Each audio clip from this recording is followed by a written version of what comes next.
Welcome to MeMe's Kitchen. Well, it's a good hot day here in South Carolina, but I would say we got some of that much needed rain, so we are very thankful for that. So, summertime, it just keeps rolling on.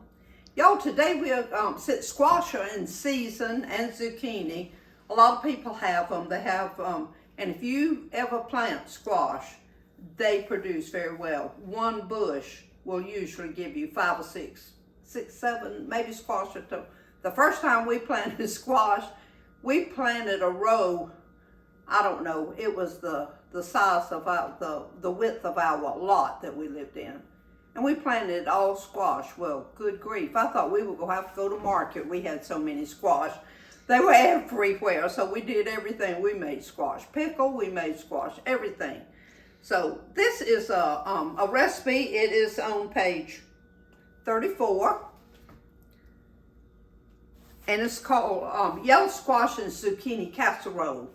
And it's a wonderful way to use your squash, and it's very easy and doesn't have a whole lot of ingredients.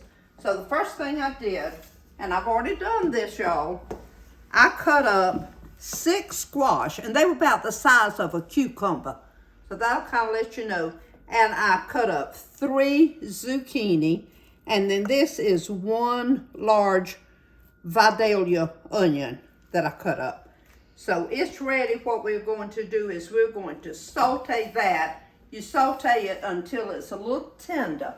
So we'll put that, we'll cut out, this is our pan here, and it says to put 2 tablespoons of butter. Oh, Lord, y'all, it could have called for a stick, couldn't it? Okay. I'm going to put just a little extra because I got a lot of squash there. I've already cut my oven on 350 degrees. So that's what we'll be cooking it on. So we're going to let this melt, and when this melts, we'll be right back. Okay, our butter has melted here. So we're going to put our squash and zucchini and onion in here and saute that. Let's put a little bit of salt on it, not much. All right, now y'all, you're supposed to saute these until they get tender. So that's probably gonna take, I'm guessing, probably about 10 minutes or so. So we'll be back. Okay, we've been going about 8 minutes, and I just want you to see. Now we cut them in kind of chunks. You don't want them too small because they'll actually get mushy, and of course the yellow ones will way before the zucchini does. It's a difference in the consistency of both of those vegetables. But oh, I was very fortunate, y'all. Somebody gave me these yellow squash, so all I had to buy was the onion and the zucchini. So I just got 3 of those. All right, we go leave that right there. Okay, I turned the eye off, and I'm just going to leave that there simmering. Okay, the next thing we do, this is a 9 by 13 casserole dish. So we'll take and put some butter in the bottom of it. Just kind of grease it enough to keep your other ingredients from sticking. All right. Let's see if I can get that wiped off. All right, and then we're going to use 1 can of crescent rolls, and any brand will do. I buy the Pillsbury because some of the brands say may contain nuts or processed on the same equipment with nuts, and y'all know we have nut allergies in this family, so we have to be very careful about that and not use any kind of product that's even been processed. So all right. Okay, we'll roll these out and put them in the casserole dish, and we'll be right back. I knew you might want to see this, y'all, so I'm going to show you. You just kind of just unroll it here in the casserole dish, and I just do it mine right in the dish, and then start pressing it together and make these little perforated lines here stick together. So it's kind of like one solid crust on the bottom. And I make mine go up on the edge just a tiny bit so that when we...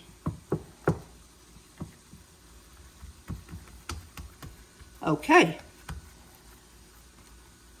Yeah. All right. Then we are going to take our sauteed stuff here.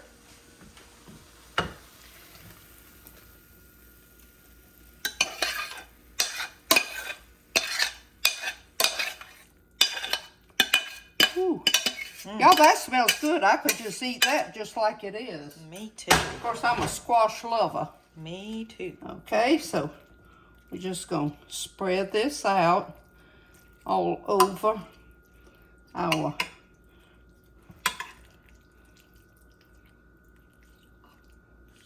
crescent rolls here. Oh, don't y'all just love that? Okay. All right, now, next thing we're going to do is take a package of Parmesan cheese. And I'm going to use this whole package, y'all. It's 6 ounces. So, since I'm going to use the whole package, I'm just going to cut the top off of it. Well, I was going to pull that off, but I don't think I will. All right. So we're just going to take this and sprinkle it all over the top. Oh, mercy. Y'all, this gonna be good. Okay. Now, when I was shopping, y'all, I get distracted when I'm in the grocery store. I'm usually trying to talk to 3 or 4 people, get my groceries and everything. So, in this recipe, you can use egg beaters or you can use real eggs. Well, I was going to use egg beaters, so I thought, well, I'll get the egg beaters. Well, I picked these up and I came home, got everything. KK was the one that noticed it. She said, Mama, those say Southwestern style. I'm like, oh, good grief. I don't know what that'll do to the taste of it. So, guess what? We're not going to use them. All right, so I have beat up 6 extra large eggs. Now, I use the extra large. So, all I did was I just cracked them, put them in there. All right, and we're just going to pour this all over the top.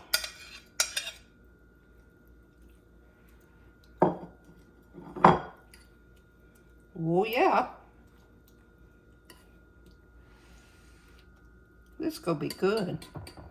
And y'all, this would really almost serve as a main dish with all this stuff in it. You could have this in a salad or, ooh, fluffy stuff. Any of that stuff we've made. Okay, we'll put it in the oven.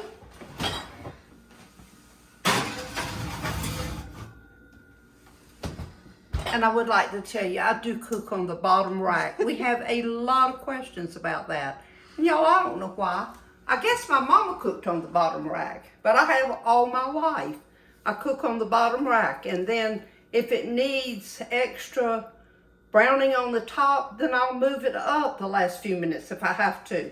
But there's no magic to that. That's just the way that I've always done it. So that answers that question. Okay, now we're going to set this on 30 minutes. And at the end of 30 minutes, we'll check it and see what it looks like and decide whether or not it needs to cook anymore. So we will be back. Okay, y'all, our 30 minutes is up. Now what we're gonna do is we're gonna pull this out, and then I'm gonna show you how to check it to see if it's done. All right, now see that's done. See, that's that egg and cheese on the top. We got our, I think it's done. So that was 30 minutes. So we're gonna take this out. Whoa, that is beautiful. Y'all, it smells so good. And these are tomatoes from Beaufort when we were down there last week on the coast. So I'll tell you, we're going to let this cool about 5 minutes, and then we'll come back and we'll cut it and show you what it looks like. Okay, y'all, it's cooled just a little bit, so I just wanted you to see what it looks like in there. And, of course, this would probably be first cousin to a quiche. And it has the cheese and the eggs and all in it. And so you can either just serve it by a tablespoonful or cut it in little squares. This would make, well, let's see, that was 4 on that end. So we'd do 1, 2, 3, 4, 5. So you'd get about 20 of these little squares out of it. So KK and I are going to be the taste testers today, but we'll taste it when we get off the air because it's kind of hot right now. So we'll have this and a big glass of sweet iced tea, which is the table wine of the South. And I thought of something cute. When Graham was little, I don't know exactly how old Graham was, we were putting tea in his little sippy cup one Sunday. And so we sat it down and he turned it up, take a big swig of it, and he threw it down and he said, "It's broke." And I had forgotten to put the tea in, the sugar in it. So even at that age, he knew it was something wrong with it, and his only explanation was, "It's broke." So, and it was broke. I like good sweet iced tea. So we'll have us some iced tea and some of this casserole, and oh my goodness, I wish y'all could smell it because it smells just about as good as it looks. So we will have a good time here eating and sampling this food. Y'all have a good rest of the day, a good rest of the week. Oh, just make the most of all this sunshine, y'all. I know it's hot, but my goodness, it is wonderful to be out and to be in it, and I love summertime, so it suits me just fine. So everybody, remember, shine for Jesus.